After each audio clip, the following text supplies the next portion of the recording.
ప్రభువైన యేసుక్రీస్తు నామమున మీ అందరికి కూడా శుభాలు తెలియచేస్తూ ఉన్నాను. ఈ రాత్రి సమయంలో మనం ప్రార్థనకు కూడుకోవడానికి దేవుడు చక్కని కృప అనుగ్రహించాడు. ఈ రోజున ప్రార్థన అనే విషయాన్ని గురించి మీతో ప్రస్తావిస్తూ ఉన్నాను. ప్రార్థనకు రావాలి అనే విషయాన్ని ఖచ్చితంగా మీరు రావాల్సిందే అని ఆదివారం సమయంలో కూడా నేను మీకు తెలియజేయడం జరిగింది. ఎందుకు ప్రార్థనకు రావాలి, అసలు ఎందుకు ప్రార్థన చేయాలి? ఈ ప్రశ్న మొట్టమొదట మనం వేసుకుందాం. ఎందుకు ప్రార్థన అనేది? ప్రార్థన చేయకపోతే మనం జీవించలేమా? చాలా మంది జీవిస్తూ ఉన్నారు కదా అని అనుకోవచ్చు. ఎందుకు ప్రార్థన అనేది? మన జీవితాల్లో మనం అందరం కూడా క్రైస్తవులం, ఆ యొక్క విశ్వాసులమైన మనం అందరం కూడా నిరంతరం కూడా ప్రార్థన చేయాలని ఆ విషయం అందరికీ తెలుసు. దేవుని వాక్యంలో మనం గమనిస్తూ ఉన్నప్పుడు నిరంతరం కూడా ప్రార్థన చేయాలని బైబిల్లో చెప్తూ ఉన్నది. విసుకక నిత్యము ప్రార్థన చేయుడి అని చెప్పాడు. అంత మాత్రమే కాదు, తెస్సలోనిక పత్రికలో కూడా చెప్తూ అన్నాడు, ఎడతెగక ప్రార్థన చేయుడి అని చెప్పాడు. పౌలు తన పత్రికలో చెప్తూ నిత్యము కూడా ప్రార్థన చేయుడి అని అన్నాడు. ఈ విషయం, ప్రార్థన చేయాలి అనే విషయం తెలిసినప్పటికీ మనం చాలా మంది ప్రార్థన చేయడం లేదు. ఈ విషయం మనకు తెలుసు, మనం నిరంతరం ప్రార్థన చేయాలని విషయాన్ని తెలిసినా ప్రార్థన చేయడం లేదని మనం అందరం కూడా ఒప్పుకుంటాం. ప్రార్థన చేయడం లేదని. ఇది ఆ ప్రార్థన అనేది అలాగా అనుకుంటూనే ఒప్పుకుంటూనే మన జీవితాన్ని కొనసాగిస్తూనే ఉన్నాం. మనం ఇంతకు ముందు ఒక వచనాన్ని రాసుకుంటూ వచ్చాం. ఇక్కడ మొట్టమొదట పాత చర్చిలో మనం చూస్తున్నప్పుడు సమూయేలు ఈ మాట చెప్తాడు, నా మటుకు నేను ప్రార్థన చేయుట మానుట వలన నేను యెహోవాకు విరోధంగా పాపము చేసిన వాడవుదును అని. ఆ మాటలు మనం చదువుకుని నేను ప్రార్థన చేయకపోవడం తప్పు అని తెలిసిన అలాంటి దోష మనసుతోనే మన జీవితాన్ని మనం కొనసాగిస్తూనే ఉన్నాం. చాలామంది ప్రార్థన అనేది వారు ప్రార్థన చేయకపోవడానికి కారణం ప్రార్థన యొక్క ఉద్దేశాన్ని వారికి అర్థం కాకే. ప్రార్థన అనే ఉద్దేశం మనకు అర్థమవుతే, ప్రార్థనలో ఉన్న ఉద్దేశం అనేది అర్థమవుతే తప్పకుండా మనం అందరం కూడా ప్రార్థన చేయొచ్చు. ఇంకొక విషయాన్ని కూడా అనొచ్చును. ఇంకొక ప్రశ్న కూడా మనం వేసుకోవచ్చు. ఆ ప్రశ్న ఎందుకు ప్రార్థన అనేది. కొన్నిసార్లు మనం ప్రార్థనకి వెళ్దాం, ప్రార్థన చేసుకుందాం అనంటే కొంతమందికి హాస్యాస్పదంగా ఉంది, హేళనగానే ఉన్నట్లుగా మనం చూస్తూ ఉన్నాం. అది వారి జీవితాల్లో ఆ విధంగా వాళ్ళ ప్రార్థన యొక్క విలువ కానీ ప్రార్థన యొక్క ఉద్దేశం కానీ వారికి తెలియకపోవడం చేతనే వారు ఆ విధంగా అపహాస్యం చేస్తూ ఉన్నారు. ఊరికే ప్రార్థనే అని కొన్నిసార్లు ఎన్నో విమర్శలు కూడా మనకు వినబడుతూనే ఉన్నాయి. కానీ ఏదైనా సమస్య వస్తే ఏదో రీతిగా ప్రార్థన చేయడానికి ప్రయత్నం చేస్తాం. కష్టాలు వచ్చాయనుకోండి, రోగాలు వచ్చాయనుకోండి, లేకపోతే అవసరాలు వచ్చాయనుకోండి, అప్పుడు ఏ రీతిగా ప్రార్థన చేయాలో తెలియకపోయినా దేవా నాకు సహాయం చేయి అనే ప్రార్థన మాత్రం అవి చేస్తూనే ఉంటాం, మొలుగుతూనే ఉంటాం. అయితే మన జీవితాల్లో కష్టాల్లో ఉన్నప్పుడుగా ప్రార్థన చేయడమే అది ప్రార్థన అనేది అనుకుంటే అది చాలా పొరపాటు అనే విషయాన్ని మనం అర్థం చేసుకోవాలి. దేవుని వాక్య ప్రకారంగా మనం ఒక విషయాన్ని చాలా జాగ్రత్తగా మనం ఆలోచన చేయాల్సిన అవసరత ఉంది. చాలాసార్లు కూడా ఏమనుకుంటాం అనంటే, ప్రార్థన అనే విషయాన్ని గురించిన సరి అయిన అవగాహన అనేది మనుషుల్లో లేకుండా పోయింది. మనం ప్రార్థన జీవితంలో సరి అయిన అవగాహన లేకుండా పోయింది. మనం ఏది సాధించాలన్నా, ఏది చెయ్యాలనుకున్నా, ఏది మనం పొందుకోవాలనుకున్నా దేవుని యొక్క చొరవ లేకుండా, దేవుని సహాయం లేకుండా మనం ఏది కూడా పొందుకోలేం. చాలామంది అనుకోవచ్చు, మేము అది సాధించవచ్చు, ఇది సాధించవచ్చు, అది చేసేస్తాం, ఇది చేస్తాం అని అనుకుంటారు చాలామంది. కానీ ప్రార్థన లేకుండా, అంటే దేవుడు జోక్యం చేసుకోకుండా, దేవుని యొక్క సహాయం లేకుండా మనం ఏది కూడా పొందుకోలేము. ఈ విషయాన్ని బాగా అర్థం చేసుకోవాలి. దేవుని యొక్క చొరవ అనేది చాలా అవసరం అసలు. కనుక మనం దేవునిపై సంపూర్ణంగా ఆధారపడితేనే కానీ మన జీవితంలో ఏది కూడా పొందలేం. చాలా మంది వారి జీవితాల్లో ఏమనుకుంటారు అని అంటే, ప్రార్థన చేస్తున్నాం అని అనుకుంటారు, కానీ వారి జీవితంలో దేవునిపై పూర్తిగా ఆధారపడుతూ ఉన్నారా? ప్రార్థన చేస్తాం, కానీ మన సొంత ప్రయత్నాలతో, ఆలోచనలతో మనం చేస్తాం. ఇలాంటివి దేవుడు అటువంటి వాటికి ప్రార్థనలకు జాబు ఇవ్వడు అసలు. దేవుని యొక్క వాక్యంలో మనకు చాలా స్పష్టంగా ఉంది, నాకు వేరుగా ఉండి మీరేమీయో చేయలేరు అని అన్నాడు. ఏమీ సాధించలేము. దేవుని యొక్క కృప కావాలి, దేవుని యొక్క సహాయం కావాలి. అందుకే మనం ప్రార్థన చేయాల్సిన అవసరత ఉంది. నేను 3 విషయాలు మీకు స్పష్టంగా చూపించి, ఎందుకు ప్రార్థన అనే అంశాన్ని గురించి నేను ఈరోజు మీతో ప్రస్తావిస్తూ ఉన్నా. ఎందుకు ప్రార్థన అనేది? ప్రార్థన అనేది ఎప్పుడూ కూడా మన అవసరాలను, ఎల్లప్పుడూ కూడా మన అవసరాలను చూపిస్తుంది ప్రార్థన అనేది. ప్రతి దాంట్లో కూడా అవసరాన్ని, ఏంటంటే అవసరాలు, ప్రార్థనకు మోకరించగానే ఎన్ని అవసరాలు మన ముందుకు వచ్చేస్తాయో, ఇవి అవసరాలు చూపిస్తూ ఉన్నాయి అనే విషయాన్ని గుర్తుపెట్టుకోవాలి. అలాంటి సమయంలోనే మనం దేవునిపై ఆధారపడడం అనేది కావాలి.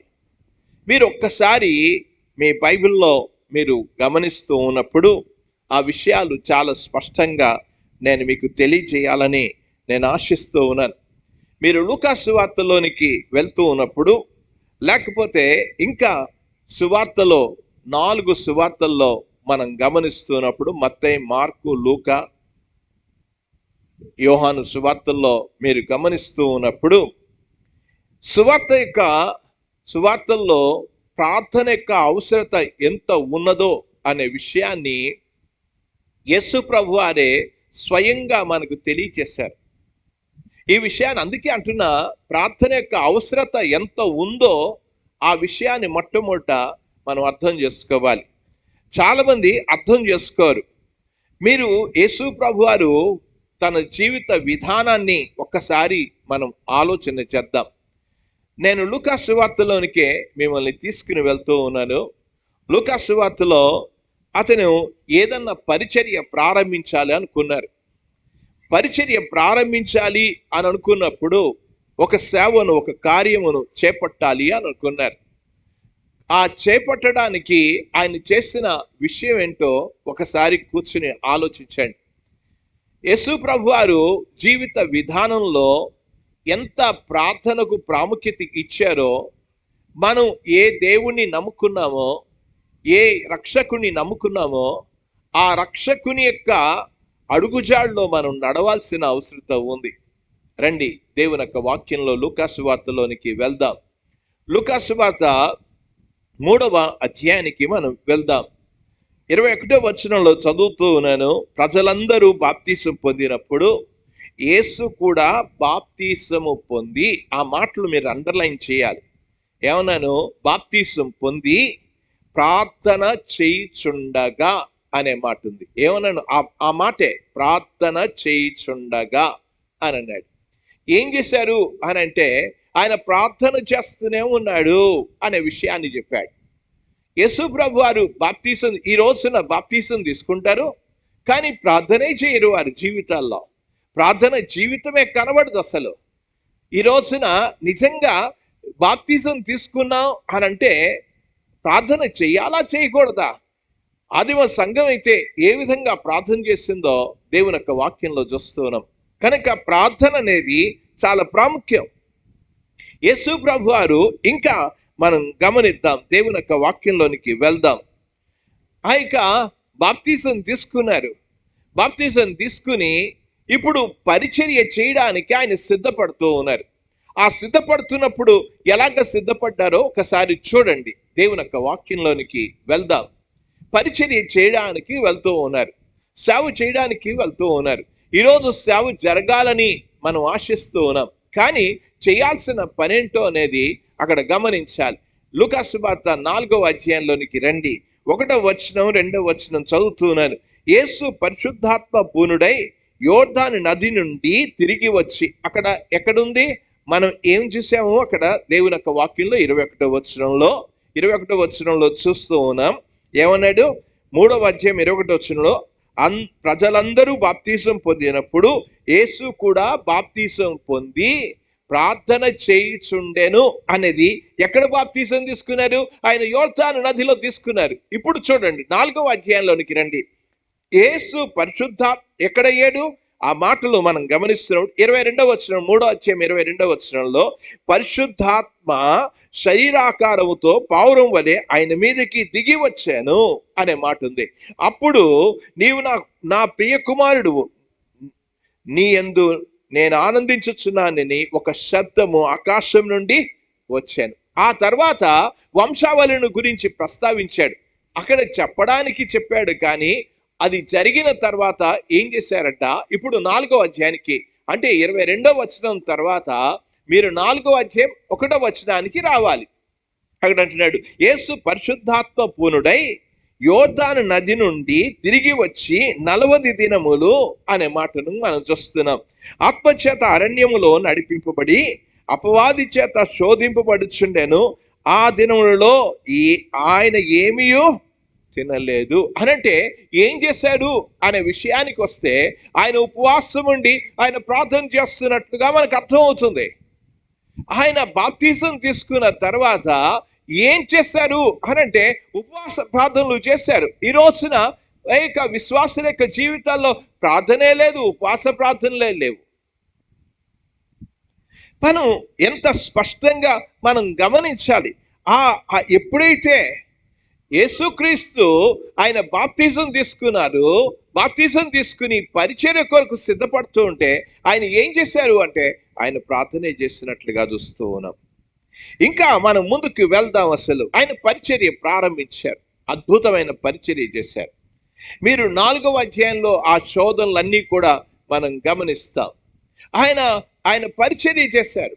పరిచర్య చేసిన తర్వాత ఇప్పుడు ఆ పరిచర్య చాలా విస్తరించేసింది. యేసు ప్రభు దగ్గరికి మనుషులు వచ్చేస్తూనే ఉన్నారు. ఎంతమంది మనుషులు వస్తున్నారు అనంటే చాలా మంది మనుషులు వస్తూనే ఉన్నారు. ఇప్పుడు మన దగ్గరికి మనుషులు వస్తూ ఉంటే మనం ఏం చేస్తాం చెప్పండి? మన ఇంటికి వచ్చారు, మనుషులు వచ్చారు, వాళ్ళని పలకరించాలి, వీళ్ళని పలకరించాలి, వాళ్ళకి చూడాలి, వీళ్ళకి చూడాలి అని చెప్పేసి కాలాన్ని వెళ్ళబుస్తాం మనం. కానీ యేసు ప్రభు వారు చేసిన పని ఏంటో ఒకసారి చూడండి. 5వ అధ్యాయానికి రండి. అంటే యేసు ప్రభు వారు చెప్పిన ఆ విషయాన్ని గురించి ఒక్కసారి మీరు కూర్చుని ఆలోచించాలని మనం చేస్తున్న 15వ వచనానికి 5వ అధ్యాయం 15వ వచనంలో ఆయనను కూర్చిన సమాచారం మరి ఎక్కువగా వ్యాపించాను. బహుజన సమూహములు ఆయన మాట వినుటకును తమ రోగములను కుదుర్చుటకును కొనుక్కుటకును కూడి వచ్చుచుండెను. ఆయన ఏం చేశారు?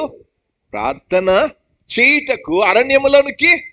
అరే వీళ్ళందరూ వచ్చారు, ఇంకేంటి అని చెప్పాలా? ప్రార్థనకి ఎంత ప్రాముఖ్యత ఇచ్చారో ఒకసారి ఆలోచించండి. ఈ రోజున విశ్వాసులంగా ఈ పనులే ముఖ్యం అనుకుంటాం, కానీ ప్రార్థన ముఖ్యం అనుకోవడంలా. అందుకే మన జీవితాల్లో దేవుని యొక్క ఆశీర్వాదాలు చూడకపోవడానికి కారణం అది. ప్రార్థన అనేది ఎంత ప్రాముఖ్యం. మీరు లూకా సువార్త చదువుతున్నప్పుడు ఏ విషయమైనా సరే ఈ రోజున ఒక నిర్ణయాలు తీసుకోవాలనుకుంటాం. నిర్ణయాలు తీసుకోవాలి, ఏదైనా పనులు చేయాలి అని అనుకుంటే వెంటనే మన సొంత జ్ఞానంతో అది చేసేద్దాం, ఇది చేసేద్దాం, అలా చేద్దాం, ఇలా చేద్దాం అని అనుకుంటాం. కానీ దేవుని సన్నిధిలో మోకరించి ప్రార్థన చేద్దాం అనే ఆ మనసే లేకుండా పోయింది. దేవుని యొక్క వాక్యంలో చదువుతూ ఉన్నాను చూడండి. లూకా సువార్త 6వ అధ్యాయానికి రండి. 6వ అధ్యాయానికి వచ్చినప్పుడు కల్లా దేవుని యొక్క వాక్యంలో 12వ వచనంలో చదువుతున్నాను. ఆ దినములందు ఆయన ప్రార్థన చేయుటకు కొండకు వెళ్ళి దేవుని ప్రార్థించిన యందు రాత్రి గడిపాను అనే మాట ఉంది. ఆ గడిపిన తర్వాత ఉదయం అయింది. ఉదయం అయినప్పుడు ఏం చేశాడు? ఆయన తన శిష్యులను పిలిచి వారిలో ఇప్పుడు ఏం చేస్తున్నాడంట? వారిలో 12 మందిని ఏర్పరిచి ఏం చేయాలనుకున్నాడు? ఎవరినన్నా ఎన్నుకోవాలన్నా, ఎవరికన్నా బాధ్యతలు అప్పగించాలన్నా ఏం చేశాడు? ప్రార్థన. ఈ రోజున ఈ ప్రార్థనలే కనబడ్డావా? మనం ఏదైనా ఒక నిర్ణయాలు తీసుకోవడానికి ప్రార్థనలు చాలా అవసరం. ఇక్కడ చెప్తున్న యేసు ప్రభు వారు చేసిన విధానాన్ని ఒక్కసారి కూర్చుని ఆలోచించాలని మనం చేస్తున్నా. ప్రభు ప్రార్థన అనేది ఎంత ప్రాముఖ్యత ఇచ్చారో ఒకసారి అర్థం చేసుకోవాలని నేను మనవి చేస్తూ ఉన్నా. లూకా సువార్తలోనికి వెళ్దాం. ఇంకా నేను ముందుకు వెళ్తూ ఉన్నాను. 9వ అధ్యాయానికి రండి. 9వ అధ్యాయానికి మనం వెళ్దాం. అక్కడ ఒకసారి దేవుని యొక్క వాక్యంలో ఎలాగ రాయబడ్డదో ఆ విషయాలను గురించి నేను చదువుతూ ఉన్నాను చూడండి. ఆయన ప్రార్థన చేయడానికి ఏం చేశాడు, ఎలాగ చేశాడో ఆ విషయాన్ని గురించి నేను చదువుతూ ఉన్నాను చూడండి. ఆ యొక్క 18వ వచనంలో, ఒకప్పుడు ఆయన ఒంటరిగా ప్రార్థన చేయుచుండగా, ప్రార్థన, ఆయన ఏకాంత ప్రార్థన ఉంది. ఆ ప్రార్థన గురించి అయిపోయింది. చాలా చెప్పారు, చాలా విషయాలు చెప్పుకుంటూ వచ్చాడు. ఇప్పుడేం చేశాడో చదువుతూ ఉన్నాను. 28వ వచనానికి రండి. ఈ మాటలు చెప్పినది మొదలుకొని రమారమి 7-8 దినములైన తర్వాత ఆయన పేతురును, యోహానును, యాకోబును వెంటబెట్టుకుని ప్రార్థన చేయడానికే ఆయన ఎప్పుడైతే ప్రార్థన చేస్తూనే ఉన్నారో, ప్రార్థన జీవితాన్ని ఏం చేస్తుంది అనంటే, ప్రార్థన జీవితాన్ని రూపాంతరపరుస్తుంది, నీ జీవితాన్ని మారుస్తుంది. ప్రార్థన చేయలేని వాళ్ళ యొక్క జీవితాలు మారవు. ఒకవేళ బాప్తిజాలు తీసుకోవచ్చేమో కానీ వారి జీవితాల్లో మార్పు రాకపోవడానికి కారణం ఏంటంటే ప్రార్థన జీవితాలు లేవు. దేవుని యొక్క వాక్యంలో చదువుతున్నాను చూడండి. 29వ వచనంలో, ఆయన ప్రార్థన చేయుచుండగా ఆయన ముఖ రూపము మారెను. 29వ వచనంలో, 9వ అధ్యాయం 29వ వచనంలో మనం చూస్తున్నాం. జీవితాలు మారాయి, మార్పు అనేది కనబడుతుంది. ఈ రోజున విశ్వాసుల యొక్క జీవితాల్లో మార్పు లేకపోవడానికి కారణం ప్రార్థన లోపము.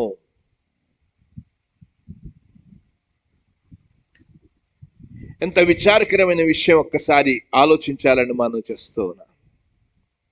ఆయన ప్రార్థన అనే విషయాన్ని గురించి చాలా స్పష్టంగా ఆయన ఎన్నిసార్లు ఉపదేశం చేశాడో, ప్రార్థన చేయమని ఉపదేశం చేశాడు. మీరు లూకా సువార్త 18వ అధ్యాయానికి రండి. 18వ అధ్యాయం 1వ వచనాన్ని చదువుతూ ఉన్నాను చూడండి. 18వ అధ్యాయం 1వ వచనంలో, వారు విసకక నిత్యము, యేసు ప్రభు వారు చెప్పిన విషయాన్ని ఈ రోజున బైబిల్ చదువుతాం కానీ మనం ఏం చేస్తున్నాం? ప్రార్థన జీవితాలు ఏవి? విశ్వాసుల యొక్క జీవితాల్లో అక్కడ చెప్తున్నాడు, ప్రార్థన విసకక ప్రార్థన నిత్యము, ఒక రోజు కాదు, ఒక పూట కాదు. యేసు ప్రభు వారు ఎంతగా ప్రార్థన చేశారో మీరు చదువుతూ ఉంటే 22వ అధ్యాయంలోనికి వెళ్దాం. 22వ అధ్యాయంలో నేను చదువుతూ ఉన్నాను చూడండి. ప్రార్థన చేస్తూ ఉన్నప్పుడు 40వ వచనంలో, మీరు శోధనలో ప్రవేశింపకూడనట్లు ప్రార్థన చేయడని చెప్పి వారి యొద్ద నుండి రాతి వేత దూరము వెళ్ళి మోకాళ్ళుండి, తండ్రి ఈ గిన్నెను నా యొద్ద నుండి తొలగించుటకు నీ చిత్తము అయితే తొలగించుటకు, ఆయనను నా ఇష్టము కాదు నీ చిత్తమే సిద్ధించును అని ఏం చేశాడు గాక అని ప్రార్థించాను. ఆయన ప్రార్థించాడు. ఎలా ప్రార్థన చేశాడు? మన జీవితాల్లో ప్రార్థన అనేది ఎంత ప్రాముఖ్యం ఒక్కసారి ఆలోచించండి. ప్రార్థన చేయండి. శోధనలో ప్రవేశింపకుండా, విశ్వాసులకు కష్టాలు వచ్చిన తర్వాత ప్రార్థన చేయడం అంటారు, రోగాలు వచ్చిన తర్వాత ప్రార్థన చేయమంటారు. ప్రభువా, ప్రతిరోజు ఉదయం లేచి ప్రభువా ఈరోజు ఆరోగ్యం ఇవ్వు నాయనా, నేను చక్కగా బ్రతకడానికి, చేయడానికి, జీవించడానికి నీ కృప అనుగ్రహించు అని ప్రార్థన చేయం. ఎంతసేపు కూడా జరిగిన తర్వాత, బాధలు వచ్చిన తర్వాత, కష్టాలు వచ్చిన తర్వాత, నష్టాలు వచ్చిన తర్వాత అప్పుడు ప్రార్థన చేయడం ప్రారంభిస్తాం. అందుకే మన జీవితాల్లో నష్టాలు పోయిన తర్వాత ప్రార్థన చేస్తే ప్రయోజనం ఏంటి? ముందుగానే మనం ప్రార్థన చేయడం నేర్చుకోవాలి. యేసు ప్రభు వారు ఆయన జీవితంలో ప్రార్థన చేయకుండా ఏ పని కూడా చేయలేదు.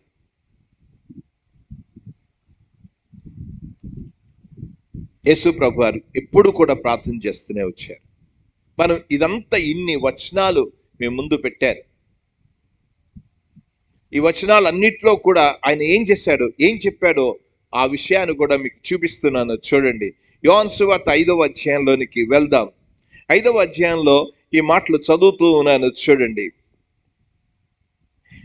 19వ వచనంలో చదువుతున్నాను. కాబట్టి యేసు వారితో ఇట్లు ప్రత్యుత్తరం ఇచ్చాను, తండ్రి ఏది చేయుటకు కుమారుడు చూచెనో అదే కాని తనంతట తానే ఏదియు ఎందుకు చేయలేదు? ఏది కూడా చేయలే. ఏం చేయలేదు?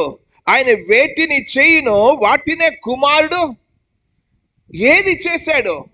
ఈ రోజున ఏం చేశాడు? ఇంకా నేను చదువుతున్నాను, 30వ వచనంలో చదువుతున్నాను. చూడండి, అంతటా నేను ఏమీ చెయ్యలేను. ఏం చేయలేను? నేను ఏం చేయలేను అన్నాడు. నేను వినున్నట్లు తీర్పు తెచ్చిన నన్ను పంపిన వాని చిత్త ప్రకారము. నేను ఏది చేయాలనుకున్నా ఆయన చిత్తం, ఆయన ఉద్దేశం. ఈ రోజున ప్రార్థన చాలాసార్లు కూడా మన జీవితాల్లో ప్రార్థనకు ప్రాముఖ్యత ఇవ్వడం లేదు. విశ్వాసుల యొక్క జీవితాల్లో ప్రార్థనకు విలువే లేకుండా పోయింది. ఆదివారం మాత్రం చాలా మంది కనబడతారు, కానీ ప్రార్థన అనగానే ఎక్కడ లేని నొప్పులు వచ్చేస్తాయి, ఎక్కడ లేని రోగాలు వచ్చేస్తాయి, ఎక్కడ లేని పనులు వచ్చేస్తాయి, అన్ని ఆ రోజే. ప్రార్థనకు మన జీవితాల్లో ప్రాముఖ్యత అనేది ఇవ్వగలిగినప్పుడే మన జీవితంలో దేవుని యొక్క ఆశీర్వాదాలు మనం చూడగలం. చూడండి, దేవుని యొక్క వాక్యంలో ఇంకా నేను చదువుతూ ఉన్నాను. ఆయన ఎప్పుడైతే ఇలాగా ఆయన ప్రార్థన చేస్తూ ఉండగానే యేసుప్రభు వారి యొక్క ప్రార్థన విధానమే చాలా వేరుగా ఉంది, భిన్నంగా ఉంది.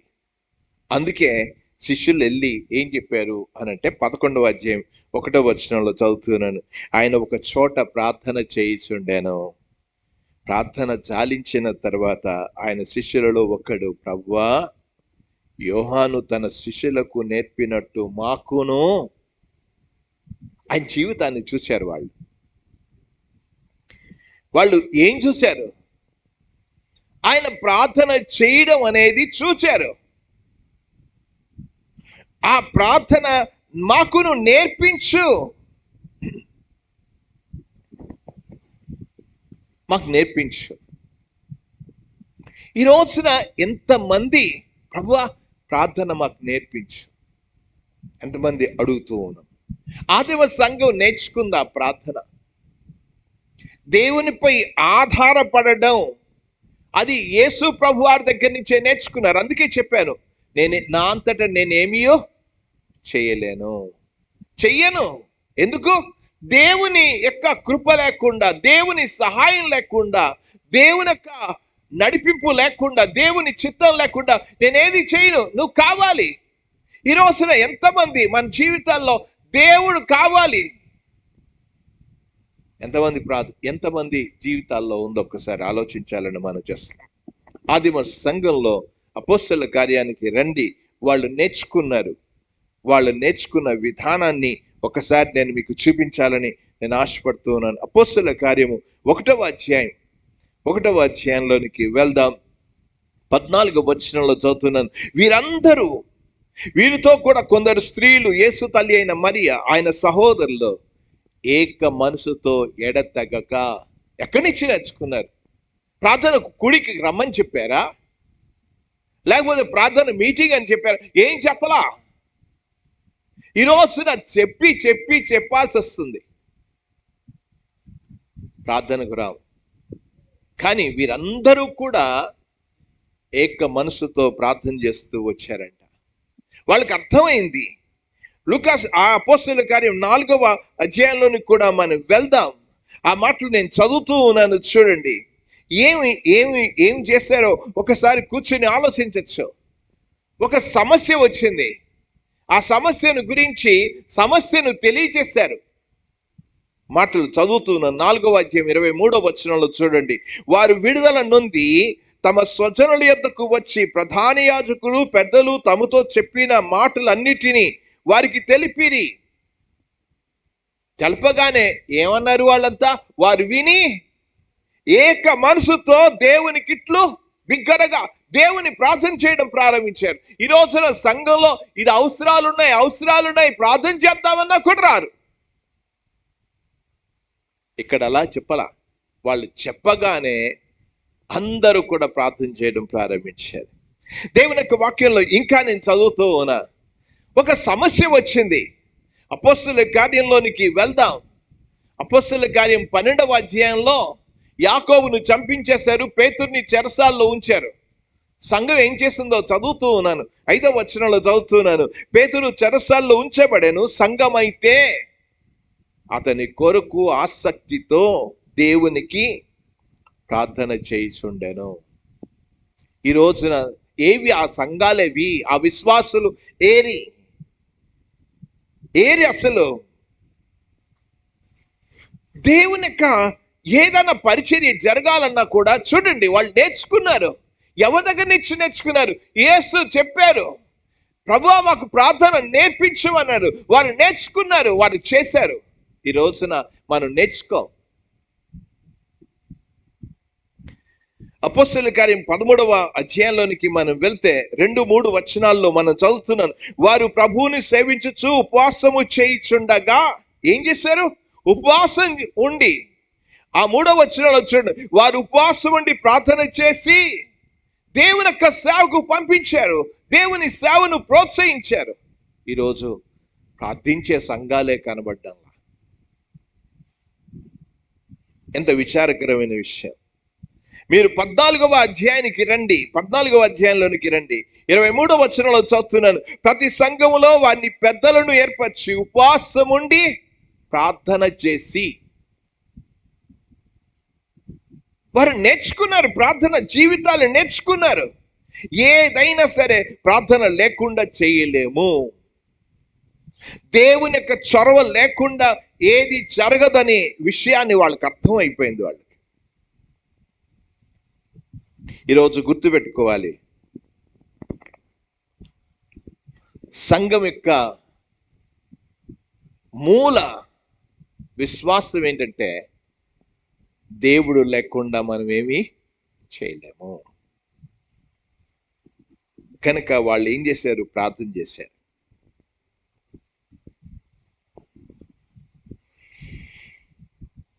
ఏదో కూడుకోవడం కాదు అది. కూటాల సమయంలో కూడుకోవడం కాదు, ప్రార్థన చేయడం కాదు. మనం చాలాసార్లు కూడా ఏదన్నా ఉంటే కూడుకుంటాం. ఇక్కడ అదేం కాదు. వాళ్ళ జీవితాల్లో ప్రార్థనకు ఎంత ప్రాముఖ్యత ఇచ్చారో ఒక్కసారి. అంటే మీరు లేకుండా మేమేమి చేయలేమయ్యా, నువ్వు కావాలయ్యా, మీ సహాయం కావాలని దేవుణ్ణి వారు ప్రార్థన చేసుకున్నారు. మేమేమి సాధించలేము. కొంతమంది ఏమనుకుంటారంటే ప్రార్థన అనగానే కొంత డెఫినేషన్స్, నిర్వచనాలు. ప్రార్థన అంటే దేవునితో మాట్లాడడం అని అంటాం. ప్రార్థన అంటే దేవునితో మాట్లాడడం అని అంటాం. సరే, మాట్లాడటమే. మాట్లాడడం కూడా నేర్చుకోవాలి కదా, ఎలా మాట్లాడాలో. ఎందుకు ప్రార్థన కూడికలకు రమ్మండం, ఎందుకు ప్రార్థన అనడానికి మాట్లాడడం కూడా నేర్చుకోవాలి కదా, ఎలా మాట్లాడాలో నేర్చుకోవాలి. వాళ్ళు శిష్యులు యేసు ప్రభు వారు ఎన్నో అద్భుతాలు చేశారు, ఎన్నో అద్భుతాలు చేశారు వారు. కానీ ప్రభువా మాకు అద్భుతాలు నేర్పించండి అని అడగలేదు వాళ్ళు. ప్రభువా నువ్వు కొండ మీద చేసిన ప్రసంగం అద్భుతమైన ప్రసంగం, మేము ప్రసంగం ఎలా చేయాలో మాకు నేర్పించమని అడగలేదు వాళ్ళు. ప్రభువా నువ్వు నీళ్ల మీద నడిచావు, మేము కూడా నీళ్ల మీద నడవడం మాకు నేర్పించ అని అడగలేదు. వారు అడిగింది ఒకటి, ఏమని అడిగారంటే మాకు ప్రార్థన నేర్పించు, ప్రార్థన మాకు నేర్పించు. ఏం అడగలేదు వాళ్ళు. అందుకే మనం లూకా సువార్త 11వ అధ్యాయంలో మనం చదువుకున్నాం, మాకు ప్రార్థన నేర్పించు, మాకు ప్రార్థన నేర్పించు. ఆ ప్రార్థన అనేది ఎలాగ చేయాలి, దేవుని యొక్క వాక్యంలోనికి మనం వెళ్దాం, ఆ మాటలు చదువుకుందాం. అసలు ఏమన్నాడు 1వ వచనంలో చివరి భాగంలో, యోహాను తన శిష్యులకు నేర్పినట్టు మాకును ప్రార్థన చెయ్య నేర్పమని ఆయనను అడిగాను. అందుకాయన అన్నాడు, ప్రార్థన ఎలాగ చెయ్యాలో తెలుసుకోవాలి, ప్రార్థన ఎలా చేయాలో తెలుసుకోవాలి. మీరు ఒక్కసారి మీ ప్రార్థనలో ఏమని ఎలాగ సంబోధిస్తారో చెప్పండి.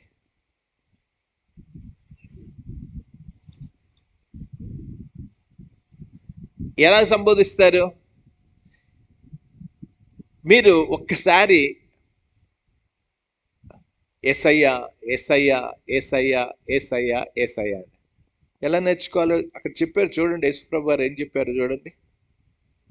ఏమన్నారు? ఏం నేర్పించారు? మీరు ప్రార్థన చేయనప్పుడు ఏమన్నాడు? తండ్రి. ఈ రోజున ప్రార్థన అందుకే నన్ను ప్రార్థన నేర్చుకోవాలి. మీరు ఎంఆర్ఓ ఆఫీస్కి వెళ్ళారనుకోండి, లేకపోతే మరొక కలెక్టర్ ఆఫీస్కి వెళ్ళారనుకోండి, ఏమని సంబోధించాలో ఎలా రాస్తారా? రేరా? ఎందుకు? ఒక పద్ధతి ఉంది కనుక మాకు ప్రార్థన వచ్చండి, దేవునితో మాట్లాడడమేండి అనేసుకుంటే అది పొరపాటు. దేవునితో ఎలాగ మాట్లాడాలో తెలియాలి. అందుకే యేసుప్రభు వారు ఆయన వారికి నేర్పించాడు. ప్రార్థన అనేది ఏమని సంబోధించాడు? తండ్రి అని సంబోధించాడు. ఒక్కసారి కొద్దిగా ఆలోచిద్దాం. ప్రార్థన అనగానే తండ్రి అని సంబోధనలోనే దేంతో ప్రారంభమవుతుందో తెలుసా?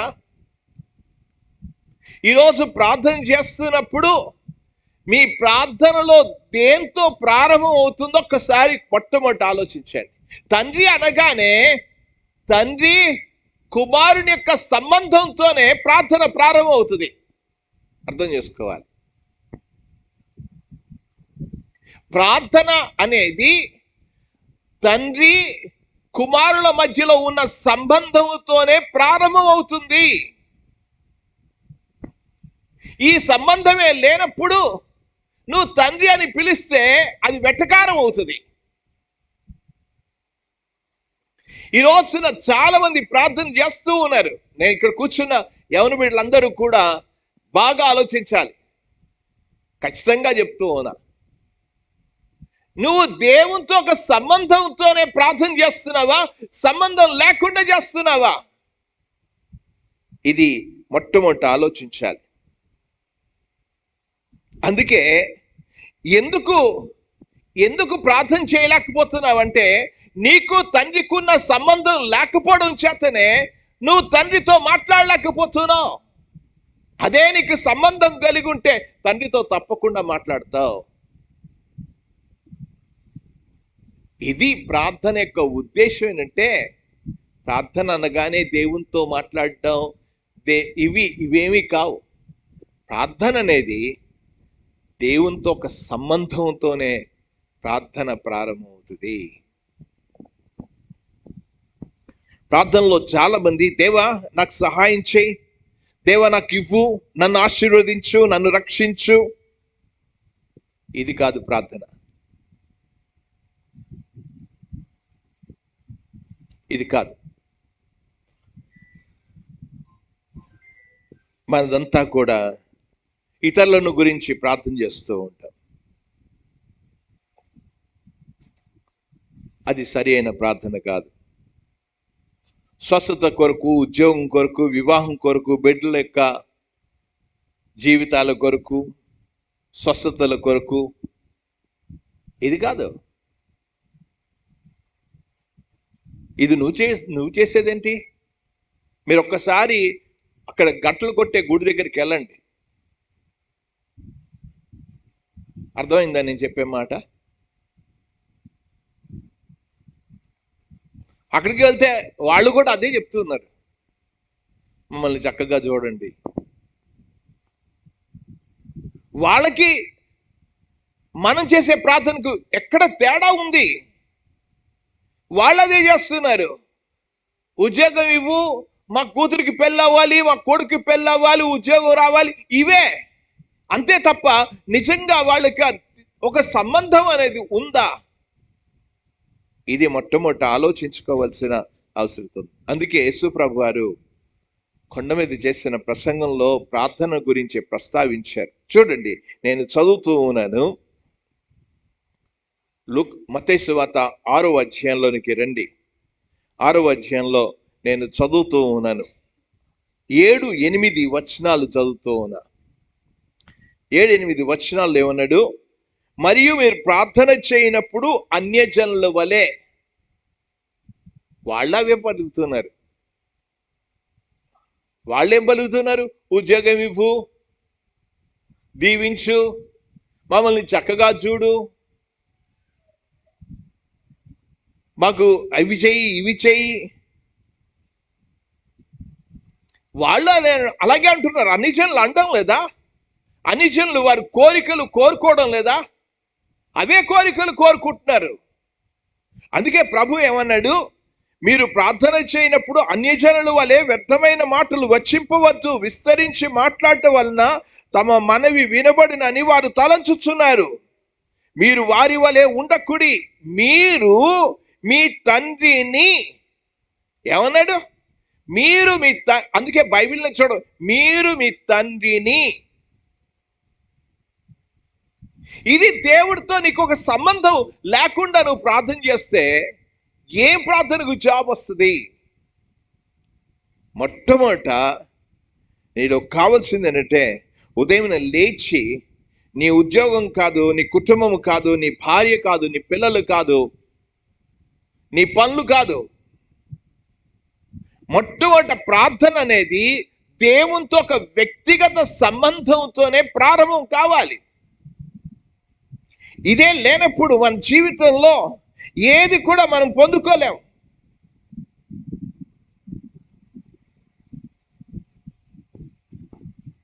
కనుక ప్రార్థన అనేది దేవునితో ఒక అందుకే అన్నాడు, చదువుతూ ఉన్నాను ఆ మత్తయి సువార్తలోనికి రండి. ఏమన్నాడు? దేవుని యొక్క వాక్యంలోనికి వెళ్దాం. 6వ వచనంలో చదువుతున్నాను. నువ్వు ప్రార్థన చేయనప్పుడు నీ గదిలోనికి వెళ్ళి తలుపు వేసి రహస్యమందున్న ఎవరికి చేయాలి? తండ్రికి ప్రార్థించే. అందుకే ప్రార్థన అనేది మనం నేర్చుకోవాలి.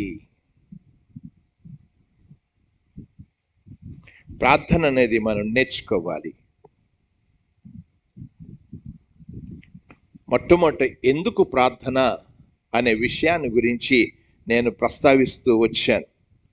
ప్రార్థన అనేది ఎల్లప్పుడూ చేయవలసింది అని చెప్పాను. రెండవది, ప్రార్థన చేయడం అనేది మనం తెలుసుకోవాలి అనే విషయాన్ని చెప్పాను. మూడవది, ప్రార్థన అనేది దేవుని చిత్తానికి లోబడటం. ప్రార్థన అనేది దేవుని చిత్తానికి లోబడటం. ఆ విషయాన్ని నేను మీకు చెప్పి నేను ఆపాలనుకుంటున్నాను. కొంతమంది, చాలామంది ప్రసంగికులు కానీ బోధకులు కానీ ప్రార్థన శక్తి కావాలండి అని అంటారు. బాగా అర్థం చేసుకోండి, ప్రార్థనలో ఏమి శక్తి లేదు.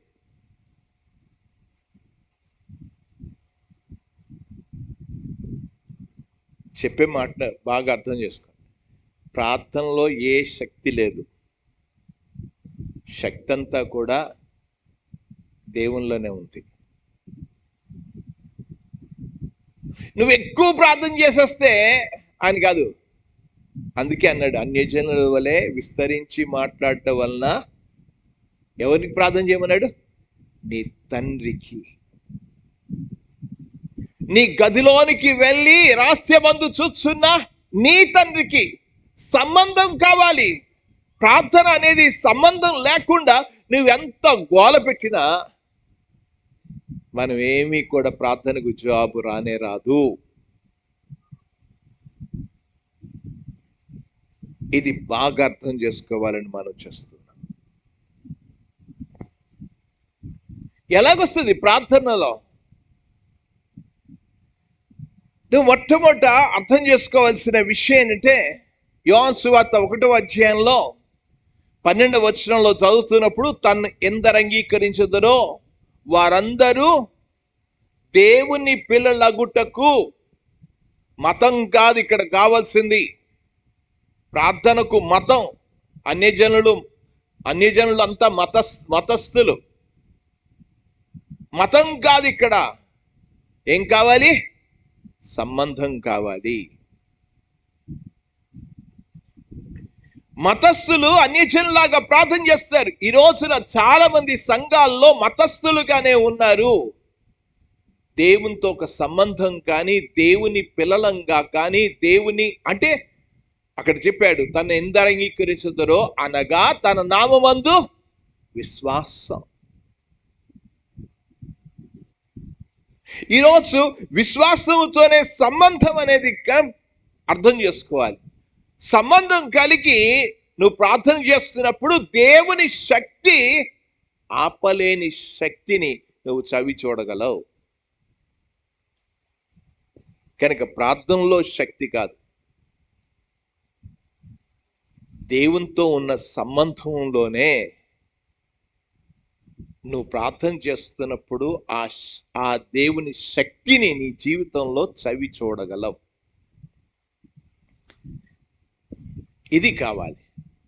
కనుక దేవునితో మనం ప్రార్థన చేస్తున్నప్పుడు, యేసు ప్రభువారు గెత్సెమనే తోటలో ప్రార్థన చేస్తున్నప్పుడు ఎలా ప్రార్థన చేశారో చూడండి ఒకసారి. ఏమని ప్రార్థన చేశారు? 22వ అధ్యాయంలోనికి వెళ్దాం. లూకా సువార్త 22వ అధ్యాయంలో ఏమన్నాడు? అక్కడ చదువుతూ ఉన్నప్పుడు ఏమని? తండ్రి తండ్రి తండ్రి. ఎప్పుడైతే మన ప్రార్థన జీవితాల్లో దేవునితో ఒక సంబంధం కలిగి ఉంటామో, ఆ సంబంధంలో దేవుని మాటకు మనం లోబడతాం. అందుకే అన్నాడు, తండ్రి నా ఇష్టము కాదు నీ ఇష్టం. ఎప్పుడైతే ప్రార్థన అంటే అంటే దేవుని మాటకు లోబడిపోవడం. అప్పుడే మన జీవితంలో దేవుని కార్యాలు చూడగలం. అందుకే యేసు ప్రభు వారు ఆయన ప్రార్థన నేర్పించినప్పుడు ఏం నేర్పించారో చూడండి ఒకసారి. లూకా సువార్త 11వ అధ్యాయంలోనికి మనం వెళ్దాం. 11వ అధ్యాయంలో చదువుతూ ఉన్నాను. తండ్రి, నీ నామం పరిశుద్ధపరచబడును గాక, నీ రాజ్యము వచ్చును గాక. ఏమన్నాడు? ఏం చెప్పాడు? దేని గురించి మాట్లాడు? నీ చిత్తము, నీ చిత్తము. ఈ రోజున మనం ప్రార్థన నేర్చుకోవాలి. ఆ ప్రార్థనలో దేవునితో సంబంధం కలిగి ఉండడమే. ఆ ప్రార్థనే శక్తి ఉంటుంది. దేవునితో సంబంధం లేకుండా నువ్వు ప్రార్థన చేస్తే అది మతం అవుతుంది. అన్యజనులు చేసినట్లుగా అది వ్యర్థం అవుతుంది. ఈరోజు మనం మూడు విషయాలు నేర్చుకోవాలి. ఒకటి, మనం నేర్చుకున్న విషయాల్లో యేసు ప్రభుకే ప్రార్థన అంత అవసరమైతే, ఏది చెయ్యాలనుకున్నా ఆయనకి అంత అవసరమైతే నీకు నాకు ఎంత అవసరమో ఒక్కసారి ఆలోచించు. ఆయనే రాత్రంతా ప్రార్థన చేస్తే, ఆయన విసుకకుండా ప్రార్థన చేస్తే, ఎన్ని పనులున్నా వెళ్ళిపోయి ప్రార్థన చేస్తే, ఈరోజు మనకు ప్రార్థన ఎంత అవసరమో ఒక్కసారి ఆలోచించు. ప్రార్థన అవసరం అయినప్పుడు ఆయన దగ్గరికి వెళ్దాం, నేర్చుకుందాం. ప్రభువా, నాకు ప్రార్థన నేర్పించాను అడుగుదాం. ప్రార్థన నేర్చుకున్న తర్వాత ఆయన చెప్పిన మాటకు లోబడతాం. అప్పుడే దేవుని కార్యాలు మనం చూడగలం. ఆయన చిత్తానుసారంగా మనం ఏది అడిగినను అది ఆయన వలన మనకు దొరుకును అన్నాడు. అది ప్రార్థన యొక్క రహస్యం. ఇంకా ప్రభు చిత్తమైతే రాబో దినాల్లో మరికొన్ని విషయాలు మనం నేర్చుకుందాం. దేవుడి కొద్ది మాటలను దీవించిన గాక. ప్రార్థన అనగానే మాకు ప్రార్థన నేర్పించండి. ఏవో చేయడానికి కాదు, ఏవో జీవించడానికి కాదు, అది కాదు. మాకు ప్రార్థన నేర్పించు. మేము ఎలా ప్రార్థన చేయాలో మాకు నేర్పించమని ప్రతిరోజు ప్రార్థన చేసుకుందాం. ప్రభు నేర్పిన ప్రార్థనలో నుంచి నేర్చుకుందాం. దేవుని చిత్తమైతే వచ్చేవారు వాటిని గురించిన మరింత ఆలోచన చేద్దాం. దేవుడి కొద్ది మాటలను దీవించిన గాక. ప్రార్థన చేసుకుందాం. ప్రేమగల తండ్రి, మీకు వందనాలు చెల్లిస్తూ ఉన్నాం. ఈ సమయంలో ప్రార్థన అనగానే దేవా, మేము ఏదో ప్రార్థనలో శక్తి ఉంది, విస్తరించి మేము ప్రార్థన చేయడం వలన ఆలకిస్తాడు అనేది గమనిస్తున్నాం. కానీ మేము తండ్రితో సంబంధం లేకుండా, మేము కుమారులం కాకుండా, మీ బిడ్డలం కాకుండా మేము ప్రార్థన చేసిన ఆ ప్రార్థనకు ఎంత మాత్రం కూడా జవాబు రాదని మేము ఎరుగుతున్నాం. ప్రభా, ప్రార్థనలో నాయన శక్తి లేదు, కానీ దేవునితో ఉన్న సంబంధంలోనే మేము మాట్లాడుతున్నప్పుడు శక్తిని మేము అనుభవించగలమనే విషయాన్ని మీరు మాకు తెలియచేశారు. మీకు స్తోత్రాలు. ప్రార్థన చేస్తున్నప్పుడు మీ చిత్తానికి లోబడి ప్రార్థన చేయడం మాకు నేర్పించమని ప్రార్థిస్తూ ఉన్నాం. ఈ దినమున ఈ స్థలంలో చేరిన బిడ్డలను, అలాగే గూగుల్ మీట్లో చేరిన బిడ్డలను కూడా మీరు జ్ఞాపకం చేసుకోండి. వారు తండ్రితో ఒక మంచి సంబంధం కలిగి ఆ సంబంధం లేకపోవడం చేతనే వారు ప్రార్థన చేయడం లేదు అనేది వారు ఎరుగుటకు సహాయం చేయండి. దేవా, ఇంకనూ మాతో మాట్లాడండి. రాబో వారాల్లో మమ్మల్ని ఇంకనూ బలపరిచి మీ మహిమ కోసం నిలబెట్టుకోమని మహిమ, ఘనత, ప్రభావాలు మీకు ఆరోపిస్తూ మేము ఇంకా ప్రార్థనలోకి వెళ్తుండగా మంచి ప్రార్థన ఆత్మను మాకు అనుగ్రహించండి. ప్రార్థించడం మాకు నేర్పించండి.